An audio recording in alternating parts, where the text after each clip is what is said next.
Alright, so yeah, why don't you just tell us about your first experience with music? Well, I come from a very musical family in Brazil. A lot of musicians in my family, not necessarily very professional.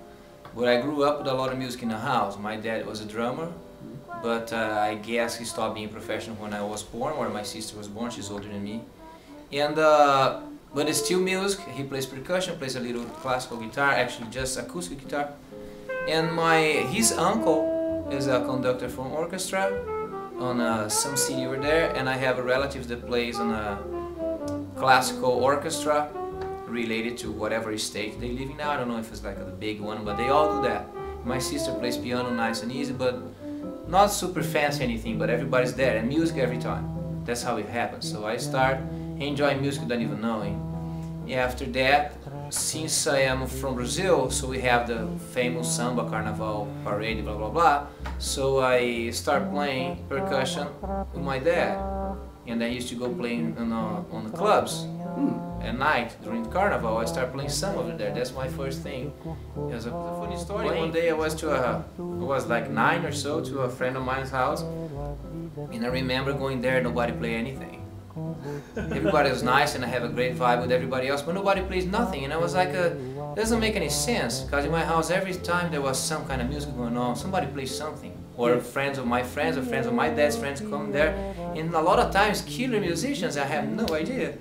And then I go there, it's like, it's cool. And then I get back home, my dad, how was it? Yeah, the party was good, the birthday party, as a kid. Yeah. I was like, but it's funny, nobody plays anything there. My dad was like, what kind of questions? They're like, well, it doesn't make any sense. Nice. How come there's no music? So that's my first experience of like knowing that there's people. Story though. MTV used to be in Brazil. It came a little later than in the US, of course, but there was a video from a band called The Romantics that was famous here in the 80s. When I started in the 80s.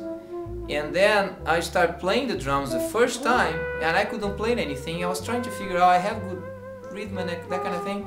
Nothing really comes through. I was like, I don't know what to do. I'm left-handed, but I don't play left-handed. I play like a right-handed. And I flip everything to the left, as normally you have to do as a left-handed guy. You try all your way. But my kick doesn't go well. I was like, I don't know what to do, but I can play here. Feels good, but nothing on a low body. It's like I was like, I don't know what to do. And then I saw, okay, I stopped a little bit, turned the TV on. There was the time that MTV shows up there. And then I saw The Romantics, the guy plays like I do, open like this. Oh man, and I was like, wow, maybe I'm doing wrong. And I went back downstairs and just play what I saw on TV, just exact like that.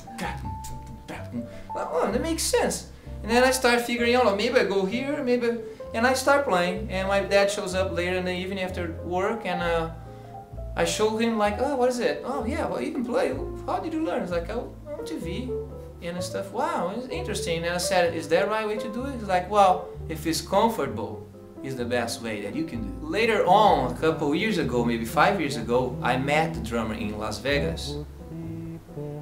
I met him, and that's the best story ever. I went there, and the Romantics were playing on a parade or on the street or something like this. And I was with my friends, man, I gotta go see that show. Okay, I'll have to go with my daughter, because this friend of mine has a daughter that lives in Las Vegas, or used to live before. And I was there with him for the ride, because he's a great friend of mine that lives in the US. We drove together for a weekend. And it's like, Sergio, I have to go to see the show. I'll explain you later. It's like, okay, so I'll pick you up, or you get here, so I'll get a cab or something. And I saw, it was the original band playing. The same hits I saw on TV, they were there, they were sounding good. And after that I asked the security guys, so can I talk to the guy? Oh yeah, just tell him that I'm from Brazil and I'm really an old fan. And he went there, and then the drummer came over. I said, hey, how are you? I really enjoy it. And I told the story. The guy flipped out, like, man, this is the best story ever. It's like, because of you, I play drums the way I play. It's like, but that was just a video. So I know now, because I see you playing, I know you play right-handed. There was, wow, man, it's just a video thing. So yeah, but for me, man, it made a clue. And he called the band members, hey man, listen to the story. And I got a picture with me. It's the other way around. Because the story was super cool. And I was like, that's how it happened, man. I just want to say that it really worked in that way. Huh. Not everybody's artist or athlete or musician, I understand. but it takes too much out of me and the reward is not as much. If that's gonna be struggling on that mental sense, I'd rather struggle as a musician because the reward is fully myself. If I make it, I'll make it really big with my own powers. My dad, okay, but if you wanna do that, be the best you can. So you wanna do it for real. So go study more, find other teachers, do it. So I went to conservatory for a year. I was already a professional then. Studied 1 year, the best conservatory in South America. My body didn't release me because like you're so young and you're good in what you do, why are you leaving? It's like I can't take it anymore. This is such a, you know, it doesn't work for me. So like I moved to different areas. So I go to the sales department so I can make a lot of money. Okay, went to the sales department. Then I stayed there for another year and a half or so. And then I was like, I'm so tired. Like I'll move you close to your house. Okay, I work now in the gym, you know, next. He decided everything for me to stay. And then one day we were so friends. I said, come on, chefia. He's like, come on, boss.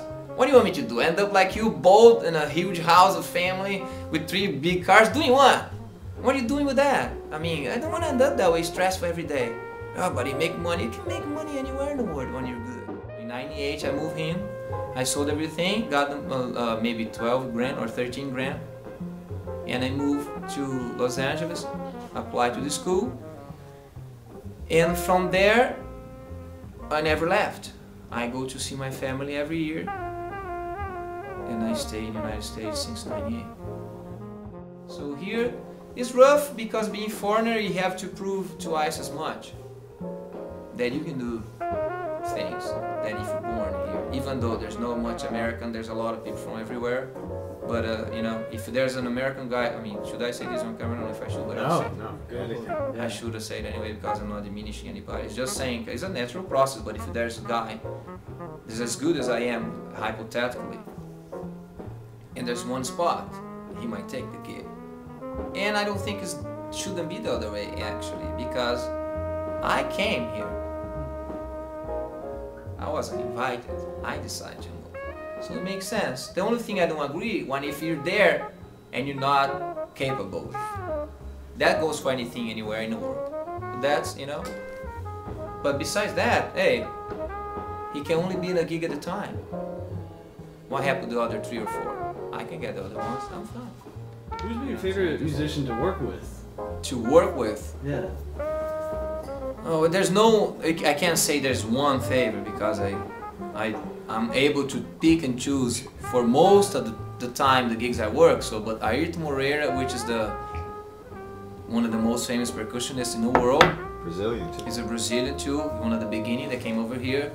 He's really good. I learned a lot from him, just as a human being, how to make music as an art form and respect the music. And he was the one that was saying to me one day. I asked a lot of things, I don't remember what it was, and I said, man, sometimes I want to quit because the business drains you, and I want to quit. And he's like, oh, you can't quit music. Music is a commitment for life. Once you got it, you can't quit. You might stop for a while, but you always come back. By that, I say to students, whatever student I got, there's only 2 ways you're gonna play.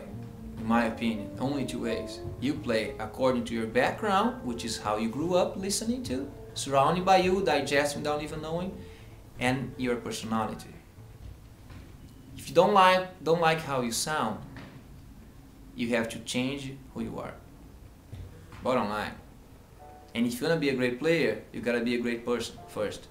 Another thing, if you're not a good person, you're not gonna sound good. I don't care how many hours you put in. There's no way. But if you don't like how it is, you gotta change who you are, man. Because you are. I talk like this. I play the same way. You can hear my tone of voice in just a little interview.